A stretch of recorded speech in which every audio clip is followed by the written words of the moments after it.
My name is Emma Miller. I am 27 years old and I live in Oakville. I knew something was wrong the second I unlocked the front door. The house was too quiet.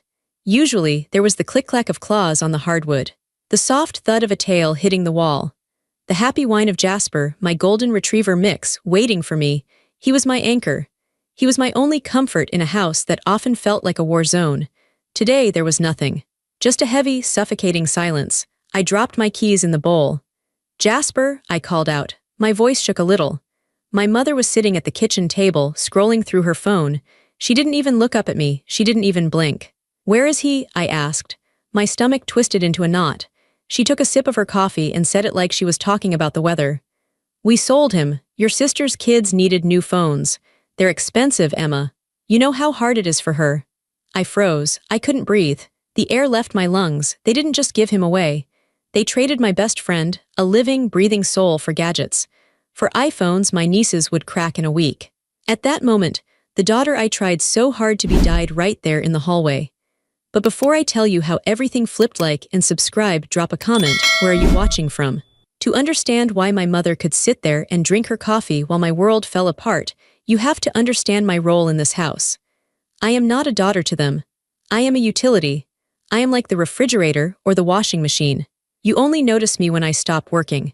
My name is Emma Miller. I am 27 years old. I have a job. I pay my bills. I help with the rent. But in this house, I am invisible. I grew up being the fixer. If something was broken, Emma fixed it. If bills were late, Emma paid them. If my parents argued, Emma was the mediator. If my sister, Sarah, had a crisis, which was every other Tuesday, Emma had to drop everything to help her. Sarah is 2 years older than me. She was the golden child. She was loud, demanding, and dramatic. My parents loved it. They fed off her energy. When Sarah walked into a room, the air changed. Everyone had to look at her. Everyone had to listen to her. I was the opposite. I was quiet. I was steady. I kept my head down and did what I was told. I thought that if I was good enough, if I was helpful enough, they would love me. I thought that if I carried enough of their burdens, they would eventually look at me and say, "Thank you, Emma, we appreciate you." That moment never came. I remember my high school graduation. I was valedictorian. I had worked so hard. I studied late into the night while my parents watched TV. I cooked dinner while Sarah was out with her friends. I thought, this is it. This is my moment. On the morning of the ceremony, Sarah called. She had a flat tire. She was crying hysterically. My father looked at me in my cap and gown. He didn't say, "I'm proud of you." He tossed me his car keys. "Go get your sister," he said. "She's stranded." "But Dad," I said. "The ceremony starts in an hour." "Family comes first, Emma," my mother snapped. "Don't be selfish. Your sister is scared." I went. I changed the tire. I got grease on my graduation dress. We missed the beginning of the ceremony. I missed walking across the stage when they called my name. When we finally got there, my parents didn't apologize to me. They hugged Sarah. They asked if she was okay. They bought her ice cream because she had a traumatic morning.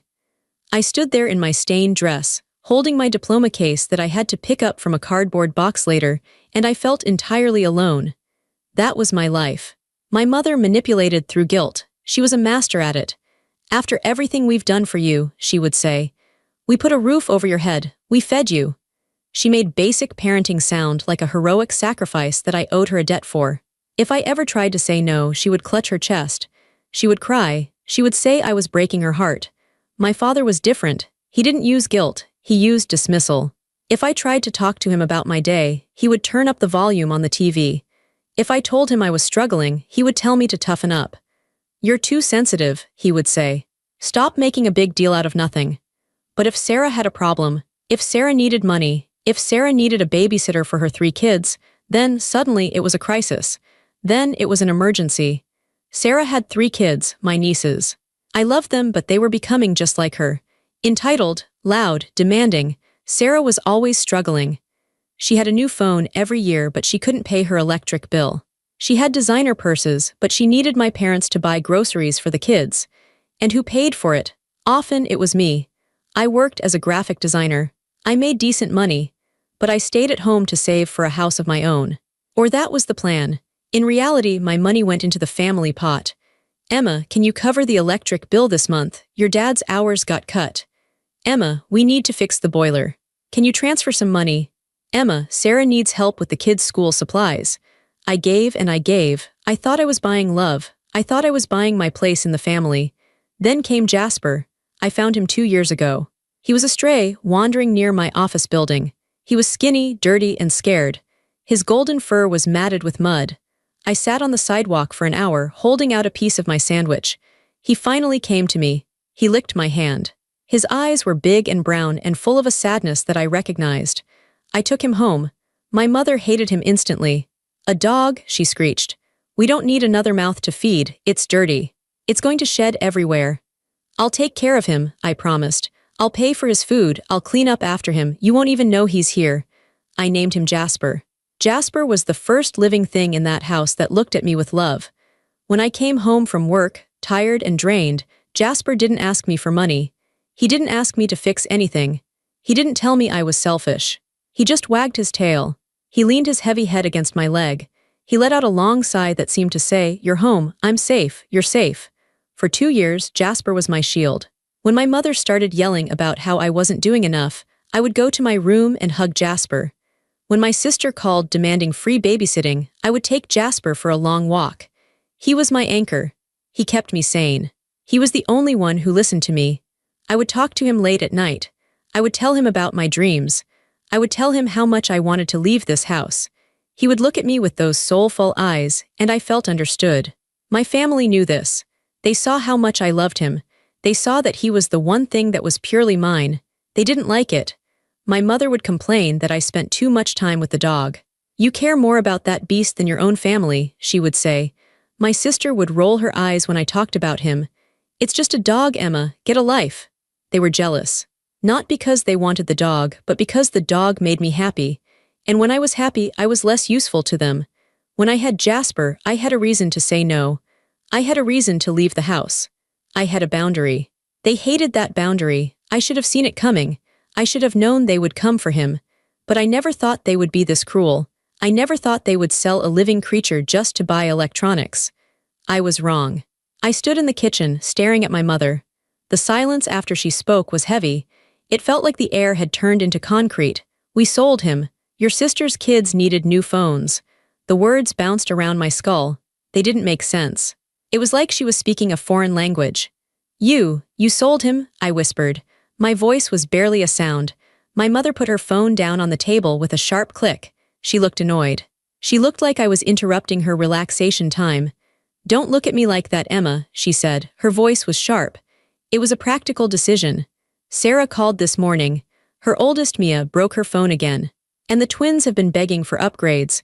You know how kids are. They get made fun of if they don't have the latest thing. I felt my hands start to shake. "You sold my dog for iPhones." "It wasn't just about the phones," she said, waving her hand dismissively. "We got $500 for him. That dog was a purebred or close enough. Sarah needed the money. It's been a hard month for her." "He was my dog," I said. My voice was getting louder. "He wasn't yours to sell. I paid for his food. I paid for his vet bills. He was mine." My father walked into the kitchen then. He was holding a newspaper. He looked at me, then at my mother. He knew exactly what was happening. "Lower your voice, Emma," he said. He didn't look at me. He walked to the fridge and opened it. "The neighbors will hear you." "I don't care about the neighbors," I screamed. "Where is he? Who did you sell him to?" My father grabbed a beer and closed the fridge. He leaned against the counter and shrugged. "Some guy from the internet," he said. "Came and picked him up an hour ago. Nice guy, had a truck." "You let a stranger take him?" I felt sick, physically sick. "Did you even check if he was a good person? Did you check where he was going?" "He paid cash," my father said simply. "That's all that matters." I looked at them, really looked at them. They were my parents. They were the people who were supposed to protect me. And they stood there, calm and indifferent, while my heart was breaking. This wasn't an impulse decision. They had planned this. Sarah must have called in the morning. They must have discussed it over breakfast. They probably took photos of Jasper while I was at work. They posted an ad. They negotiated a price. All while I was sitting at my desk, thinking about coming home to walk him. My phone buzzed in my pocket. I pulled it out blindly. It was a text from Sarah. It was a picture. It was a photo of her 3 kids, smiling wide, holding up brand new iPhone boxes. The caption read, "Thanks for the help, Auntie M. Kids are so happy, LOL." The LOL hit me like a physical slap. She knew. She knew exactly where the money came from. She knew the price of those phones was my best friend, and she was laughing about it. She sent me a picture, I said, holding up the phone. My hand was trembling so hard the screen was blurry. She thinks it's funny, my mother sighed. She stood up and walked over to the sink to rinse her cup. Oh, stop it, Emma, she said. You're being dramatic. Sarah is just happy the kids are happy. You should be happy for them too, you're their aunt. I should be happy you kidnapped my dog. We didn't kidnap him, my mother said. We rehomed him, it's better this way. That dog was too big for this house anyway. He took up too much space. He shed on the carpet, it was time for him to go. He was the only thing I loved in this house, I said. Tears were finally starting to spill over, I couldn't stop them. He was the only one who loved me. My mother spun around, her face was red. How dare you, she hissed. We love you, we feed you, we let you live here. And this is how you repay us, by screaming at us over an animal. It's just a dog, Emma, my father added. He took a sip of his beer. You can get another one, or get a hamster, something cheaper. They didn't get it. Or maybe they did, and they just didn't care. It wasn't about the animal, it was about what he represented. He was mine, he was my comfort, he was my boundary. By selling him, they were sending a message. A clear, brutal message. You own nothing, you are nothing. Your happiness does not matter, your feelings do not matter. Only Sarah matters. Only we matter. I looked at my father drinking his beer. I looked at my mother wiping down the counter as if she hadn't just destroyed my life. I realized then that I hated them. It wasn't a flash of anger. It wasn't a temporary temper tantrum. It was a cold, hard realization. I hated them. I hated their selfishness. I hated their cruelty. I hated the way they looked at me like I was a broken appliance that was making too much noise. I want his name, I said. I wiped my face. My voice was steady now. I want the name of the man you sold him to. I didn't ask for his name, my father said. He gave me the cash, took the dog, and left. Deal done. You have to have a number, I said. You texted him. I deleted the thread, my father said. He looked bored. Stop it, Emma. It's done. Go wash your face. Dinner is in an hour. He turned his back on me. He walked into the living room and turned on the TV. My mother went back to the table and picked up her phone. She started scrolling again. They were done with the conversation. They were done with me. I stood there for one more second, listening to the hum of the refrigerator. Then I turned and walked out of the kitchen. I walked down the hallway to my bedroom. My legs felt heavy, like I was wading through deep water.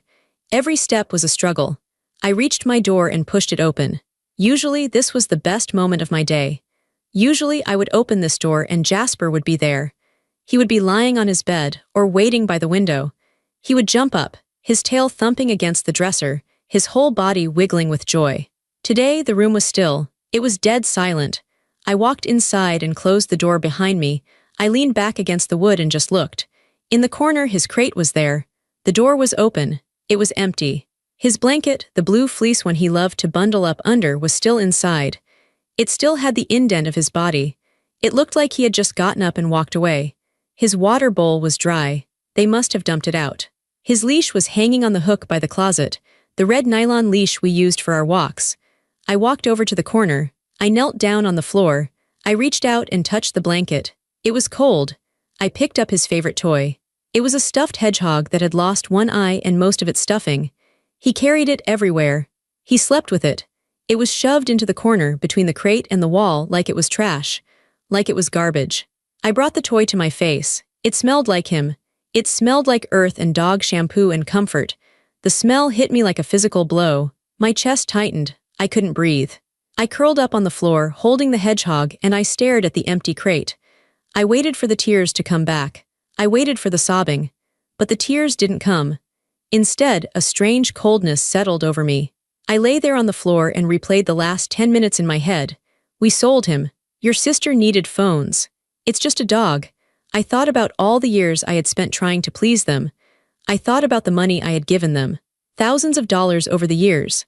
My savings, my hard work. I thought about the time. The hours spent listening to my mother complain. The hours spent fixing my father's mistakes. The hours spent babysitting Sarah's kids so she could go to parties. I had given them everything I had. I had emptied myself out for them. And in return, they took the one thing I asked them to leave alone. They didn't just sell a dog. They sold my trust. They sold my loyalty.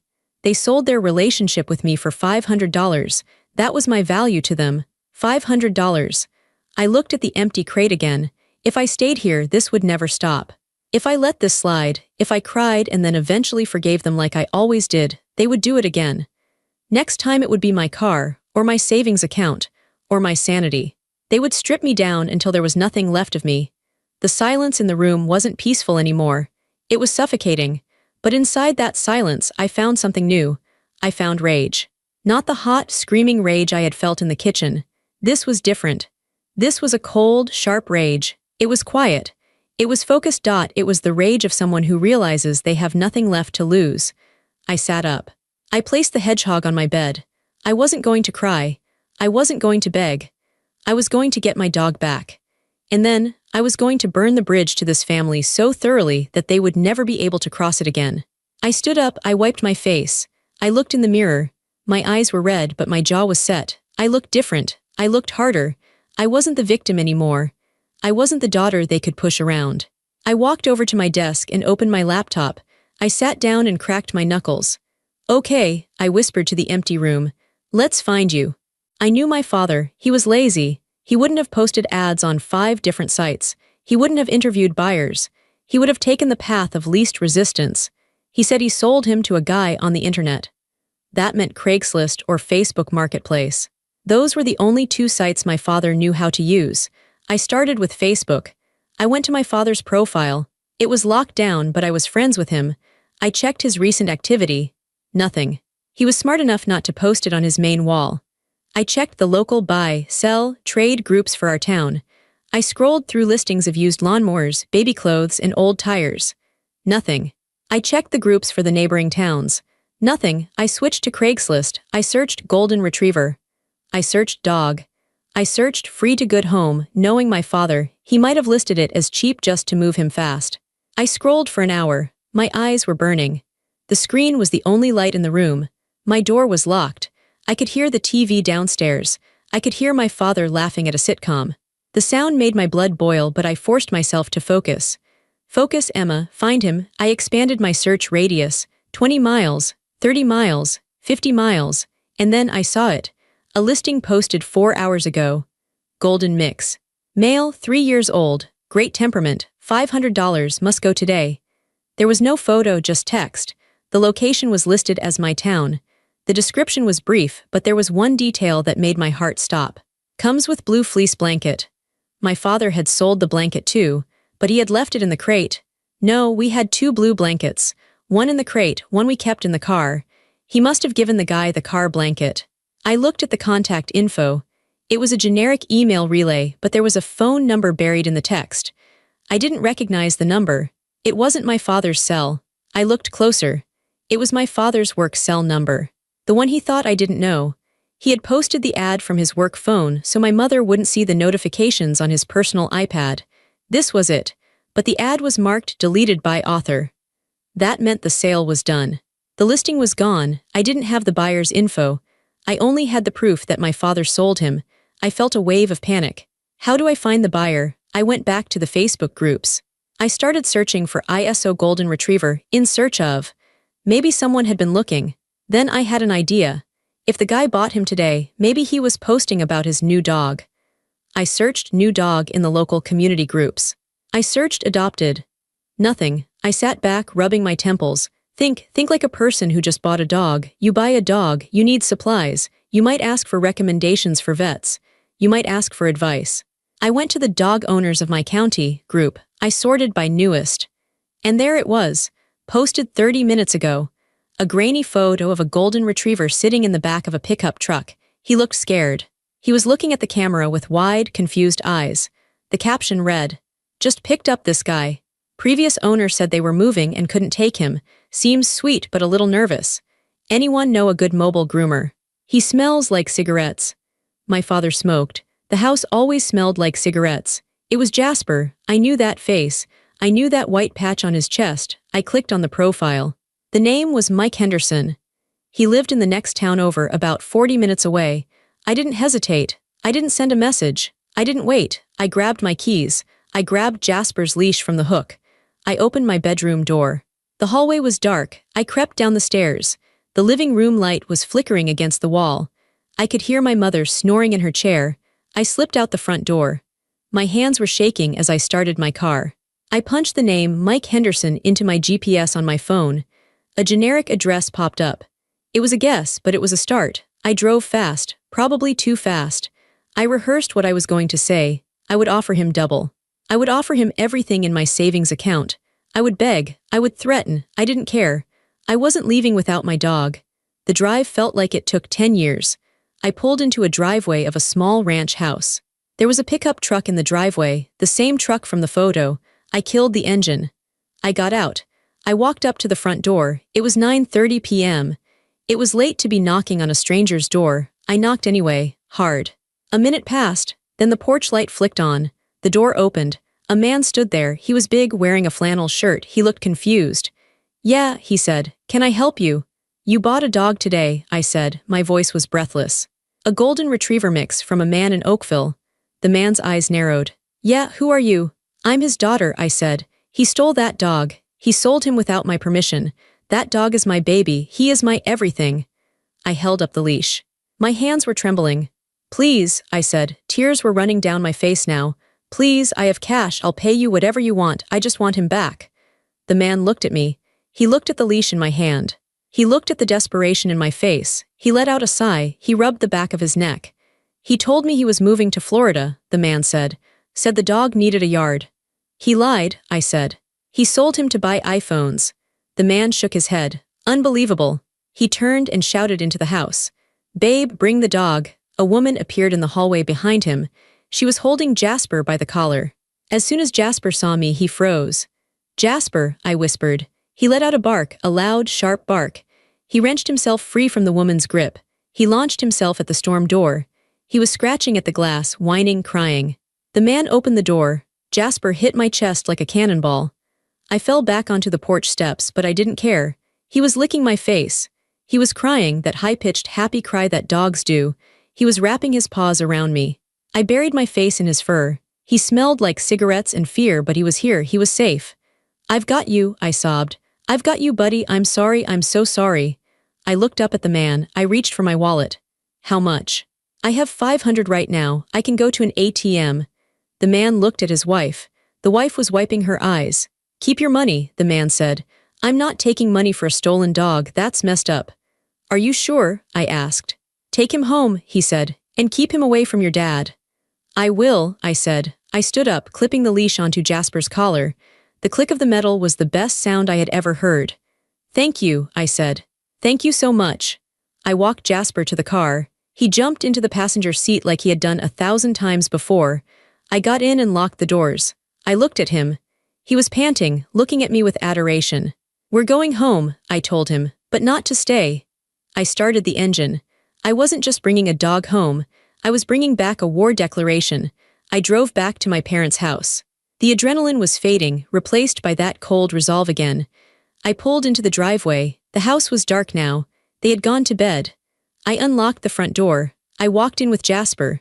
My mother must have heard the door. She was standing at the top of the stairs in her bathrobe. "Emma," she called out. "Where have you been? It's almost 10 o'clock." I walked to the bottom of the stairs. Jasper stood next to me, growling low in his throat. He knew who she was. He knew what she had done. My mother saw him. She froze. Her hand went to her mouth.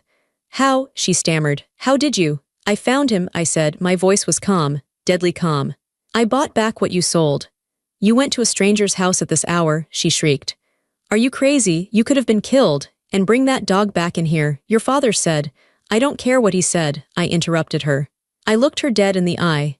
"Go to bed, Mom," I said. She opened her mouth to argue, but something in my face stopped her. She had never seen me look like this. She had never seen the utility, the appliance, speak back. She turned and went into her bedroom, slamming the door. I walked Jasper to my room. I put his water bowl down and filled it. I put his toy back in the crate. He curled up on his bed, letting out a long, heavy sigh. I sat on my bed and looked at him. I had won the battle, but the war was just starting. They thought this was over. They thought I would yell a little, bring the dog back, and things would go back to normal. They thought I would go back to paying the bills and fixing their problems. They were wrong. I reached for my laptop again. I logged into my bank account. It was time to show them what happens when the utility stops working. The next morning, The house was quiet in a way that felt dangerous. It wasn't the peaceful silence of an empty house. It was the silence of a held breath before a scream. I woke up with Jasper heavy on my feet. For a second, I forgot. I reached down, felt his fur, and the memory of the night before rushed back. The empty crate, the drive, the stranger's house, the look on my mother's face. I wasn't afraid anymore. That was the strange part. Usually, the morning after an argument, I would be a nervous wreck. I would be rehearsing apologies. I would be trying to figure out how to make them like me again. Today, I just felt cold. I got dressed slowly. I could hear movement downstairs, the heavy footsteps of my father, the clinking of spoons. I checked my phone. It said no service. That was odd. I was on the family plan. I paid a third of the bill every month, transferring the money to my dad, but the account was in his name. I tried to connect to the Wi-Fi. Incorrect password. They had changed it. I almost laughed. It was so petty. It was so childish. They couldn't control me with guilt anymore, so they were trying to control me with inconvenience. They thought that if they cut off my internet and my calls, I would come crawling downstairs, begging for the password, apologizing for being a bad daughter. I walked downstairs. Jasper stayed close to my leg, growling low when we reached the kitchen. My parents and Sarah were there. Sarah must have come over early. They were sitting around the island, eating pancakes. They looked like a happy family in a commercial. They stopped eating when I walked in. "Morning," Sarah said. She had a smirk on her face. She was tapping her long fingernails on her new iPhone, the iPhone my dog paid for. "Mom says you had a little adventure last night." "I got my dog back," I said simply. I walked to the fridge to get water. "You stole him back," my father said without looking up. "I had a deal with that man." "It was an illegal sale," I said. "You sold stolen property." "Property?" My mother laughed. It was a harsh sound. "He's a dog, Emma, and you live under our roof. Everything under this roof is ours." "Not anymore," I said. My father slammed his fork down. "Look, we're done with the drama. You want to keep the mutt? Fine, but there are consequences. You don't get to disrespect us and live here for free." "I pay rent," I reminded him. "I pay for the utilities." "Not enough," he spat. "We changed the Wi-Fi. We cut your line from the phone plan this morning. You want to be an adult, go get your own contract. And don't expect us to include you in dinner tonight," my mother added. "If you're going to act like a stranger, we'll treat you like one." They looked so smug. They thought they had trapped me. They thought I would panic. They knew I needed my phone for work. They knew I needed the internet. They forgot one thing. They forgot who actually managed the money in this house. For 5 years, my parents had been bad with technology. So, they had me set up a joint bank account. It was supposed to be for household expenses. My paycheck went into my personal account, but I transferred a huge chunk into the joint account every month to pay the mortgage, the electric, the water, and the credit cards. My father's pension check went in there too. But mostly, it was my money that kept the balance positive. Crucially, because my father was lazy, he had made me a primary account holder so I could sign checks and talk to the bank without bugging him. I looked at them. I looked at Sarah playing on her phone. I looked at my dad eating pancakes paid for with my money.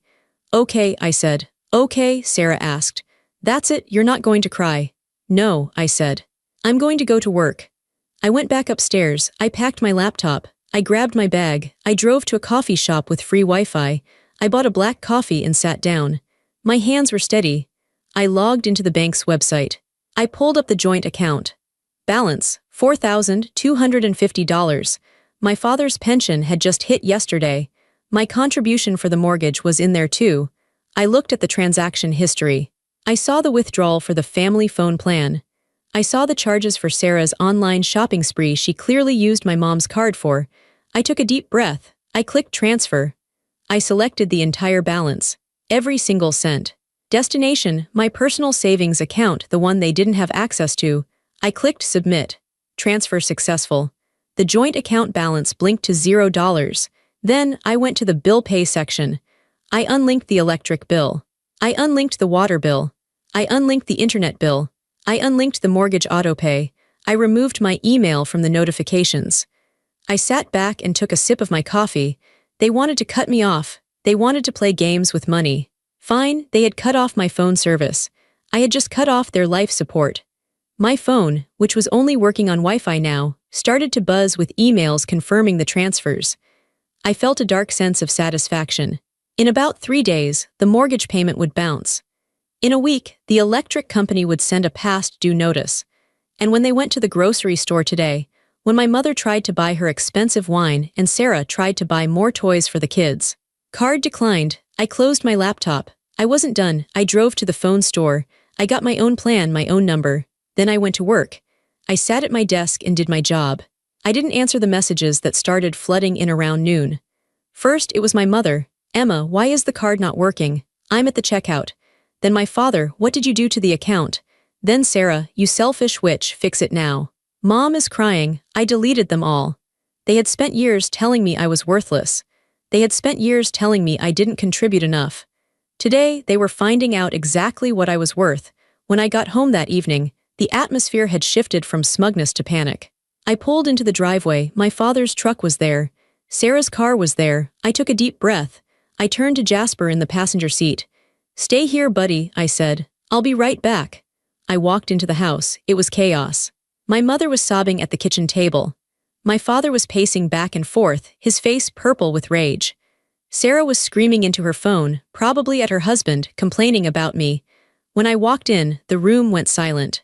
You, my father roared. He pointed a shaking finger at me. You put that money back right now. That is theft.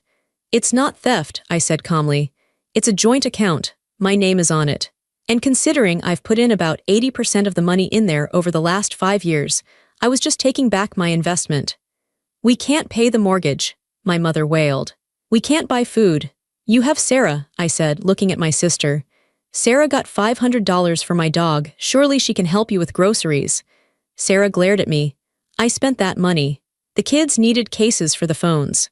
Well, I said, that sounds like a you problem. You are ungrateful, my father spat. After everything we did for you, we raised you. You did the bare minimum required by law, I said. And you made me pay for it every single day. I didn't stop walking. I went past them up the stairs. I went to my room.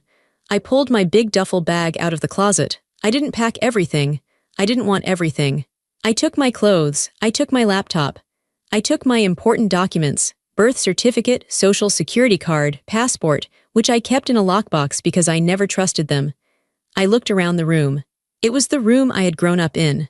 The walls were painted a pale yellow I had picked out when I was 12. I felt nothing for it. It wasn't a sanctuary, it was a cage. My mother appeared in the doorway. She wasn't crying anymore. Now she looked desperate. Emma, she said, her voice was trembling. Emma, please, be reasonable, we can talk about this. Just transfer the money back, we're family. I didn't look at her. I kept folding my shirts. We sold the dog because we needed the money, she lied. We were desperate, your father's pride. He didn't want to ask you for more. You didn't ask, I said. You stole. We can fix this, she said. We'll apologize. Is that what you want? An apology? I'm sorry, okay, I'm sorry. It was the most hollow apology I had ever heard. She was only sorry because the ATM had stopped dispensing cash. I'm leaving, I said. You can't leave, she said. She stepped into the room. Where will you go? You need us. Who will take care of you? I zipped up the bag. I swung it over my shoulder. I've been taking care of myself since I was 10 years old, I said. And for the last 5 years, I've been taking care of all of you too. I walked past her. She tried to grab my arm. I pulled away sharply. Don't touch me, I said. My father was waiting at the bottom of the stairs. He was blocking the door. If you walk out that door, he threatened, don't you think about coming back. I will change the locks. You will be dead to us. I looked at him. I looked at the man who had tossed me his keys on my graduation day instead of hugging me. I looked at the man who sold my best friend to a stranger. Dad, I said, I was dead to you the moment I stopped being useful. You just didn't realize it until the money stopped. I stared him down. For the first time in my life, I didn't flinch. I didn't look down. He saw something in my eyes. Maybe he saw the truth. Maybe he saw that he had no power left. He stepped aside. I opened the front door. The cool night air hit my face. It tasted like freedom. I walked to my car. I threw the bag in the back. I got in the driver's seat. Jasper licked my hand. I didn't look back at the house. I didn't look at the window to see if they were watching. I put the car in reverse and backed out of the driveway. My phone buzzed. It was a text from Tessa, my coworker. Key is under the mat. Guest room is ready. Come home, I drove. I cried for the first 10 minutes, not because I was sad, but because the relief was so overwhelming it felt like physical pain. The pressure on my chest, the pressure I had lived with for 27 years was gone. I was homeless. I had burned every bridge, but I had my dog, I had my money, and for the first time I had my life. Tessa's apartment was small, but it was warm. It smelled like vanilla candles and peace. When I arrived, she didn't ask questions. She just hugged me, ordered pizza, and let Jasper sleep on her couch. For 2 days, I just existed. I went to work, I came back to Tessa's, and I slept. I ignored the hundreds of calls and texts from my family. They cycled between begging, threatening, and gaslighting. On the 3rd day, I knew I had to handle the loose ends. I still had some stuff at the house, and they were threatening to call the police on me for theft regarding the bank transfer, even though it was legal. I needed backup. I called Aunt Betty. Betty was my mother's older sister. She was the black sheep of the family, but in the best way. She was a lawyer. She was fierce, successful, and she had never tolerated my parents' nonsense. They were terrified of her. She lived 3 hours away. I called her and told her everything. I told her about the dog, the phones, the bank account. There was a long silence on the other end. They did what? Betty's voice was low and dangerous. They sold Jasper, I whispered. Pack a bag, Emma, Betty said. I'm coming down. You don't have to, I'm coming down, she repeated. Meet me at their house at noon tomorrow. Bring the dog. The next day, I pulled up to my parents' house. Betty's black Mercedes was already there, parked right in the middle of the driveway like a tank. Betty was standing on the porch. She was wearing a sharp suit and sunglasses. She looked like a general inspecting the battlefield. I got out with Jasper. Betty took off her sunglasses. She looked at the dog, then at me. She hugged me so hard my ribs cracked. You look tired, she said. I am, I said. Well, wake up, she said. We're going in. She didn't knock. She opened the door and walked in. Hello, she boomed. Family meeting. My parents were in the living room. Sarah was there too. They jumped up when they saw Betty. Betty, my mother said, looking nervous. What are you doing here? I'm here to help you pack, Betty said pleasantly. Pack, my father asked. Well, Emma is moving out, Betty said. Permanently. And since you've threatened to call the police on her for accessing her own money, I'm here to represent her legally. Betty slammed a file folder onto the coffee table. I've looked at the bank records, Betty said. Emma has deposited over $100,000 into that joint account over the last 5 years. You two have contributed. Significantly less. If you want to go to court, we can go to court. I will sue you for unjust enrichment, emotional distress, and theft of the dog, and I will win. My father paled. He knew Betty didn't bluff. Now, Betty continued, Emma is going to go upstairs and get the rest of her things. You are going to sit here. If anyone says a word to her, I will personally audit your taxes from 1995 to present. Do we understand each other? The room was silent. Good, Betty said. She turned to me and winked. Go on, sweetie, take your time. I went upstairs. I could hear my mother trying to whisper to Betty downstairs. She's stealing from us, Betty. She left us with nothing. She left you with exactly what you earned. Betty's voice carried up the stairs. Nothing but family. Don't use that word, Betty cut her off. Her voice was ice cold. I saw the text messages, Linda. I saw what you said about the dog. That's not family, that's cruelty. You broke that girl's heart for a couple of cell phones. You're lucky she only took the money. If it were me, I'd have burned the house down. I packed the rest of my books. I took my winter coat. I took the photo of my grandmother. I walked back downstairs. My family was sitting on the couch, looking small, defeated. My father wouldn't look at me. My mother was crying silently, but it was the crying of someone who got caught, not someone who was sorry. I'm done, I said to Betty. Excellent, Betty said. She picked up her sunglasses. She turned to my parents one last time. Don't contact her, Betty said. Don't go to her work, don't call her. If she wants to speak to you, she will reach out. If you bother her, you deal with me, and you know you can't afford me. We walked out. We got into our cars.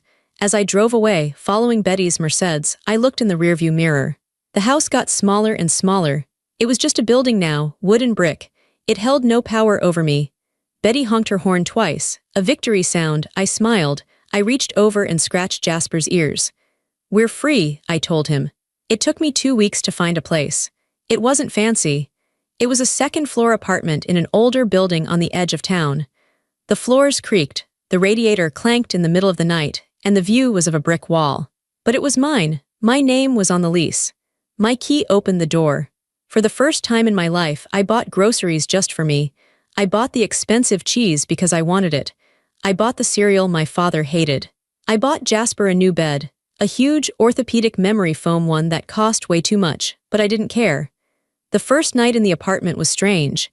I kept waiting for someone to yell. I kept waiting for a crisis. I sat on the floor of the living room, I didn't have a couch yet, and ate pizza with Tessa and Betty. To new beginnings, Betty said, raising a plastic cup of wine. To freedom, Tessa added. To Jasper, I said. Jasper barked. He was exploring the corners, sniffing everything. He seemed to know that this was permanent. He wasn't anxious anymore. He didn't pace. He settled down right in the middle of the room and fell asleep, belly up.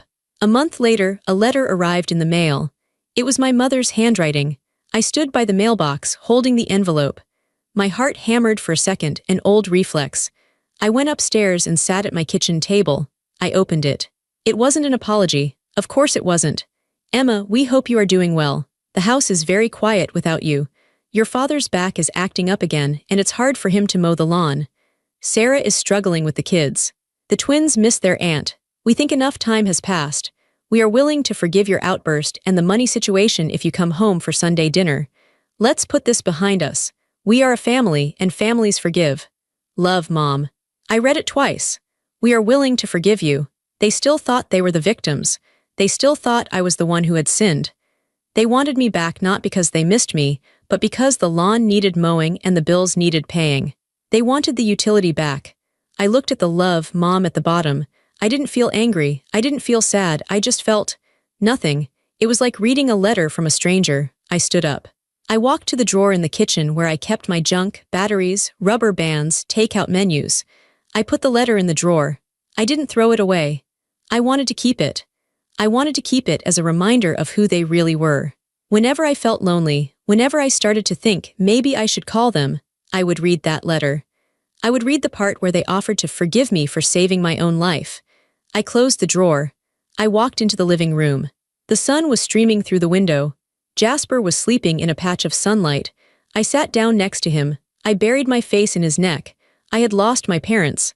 I had lost my sister. I had lost the home I grew up in. But I had found myself. I looked around my imperfect, creaky, small apartment. It was the most beautiful place I had ever seen. It's been 6 months now. I haven't spoken to them. Aunt Betty tells me they are struggling. My father had to go back to work part-time. Sarah had to sell the new phones to pay a credit card bill. They are living the life they built. I am living mine. I got a promotion at work. I started painting again, something I hadn't done since high school because my mother said it was messy. I have friends, real friends like Tessa, who don't want anything from me other than my company. Tonight, the apartment is quiet. The good kind of quiet. I'm lying in bed. Jasper is beside me, his head resting on my ankles. His breathing is steady and deep. I reach down and stroke his soft ears. They thought they could take you from me, I whisper to him. They thought I was weak. They didn't know who I'd become because of it. Jasper lets out a sleepy sigh.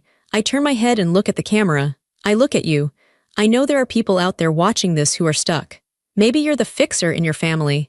Maybe you're the one who pays the bills, who solves the problems, who swallows the insults just to keep the peace. Maybe you think that if you just give a little more, if you just try a little harder, they will finally love you the way you need them to. I need you to hear me. You cannot buy love. You cannot earn respect from people who benefit from your disrespect. When I stopped letting them use me, they stopped loving me. That means they never loved me at all. They only loved what I could do for them. It hurts to realize that. It hurts to walk away. It is terrifying to step out into the dark with nothing but a duffel bag and a dog. But the light on the other side, it is so bright. If you have to choose between your family and your soul, choose your soul. If you have to choose between keeping the peace and keeping your sanity, choose your sanity. And if you ever have to walk away from the people who were supposed to protect you, don't look back, just keep walking. I'm Emma, this is Jasper, and we are finally home. Subscribe for the next story.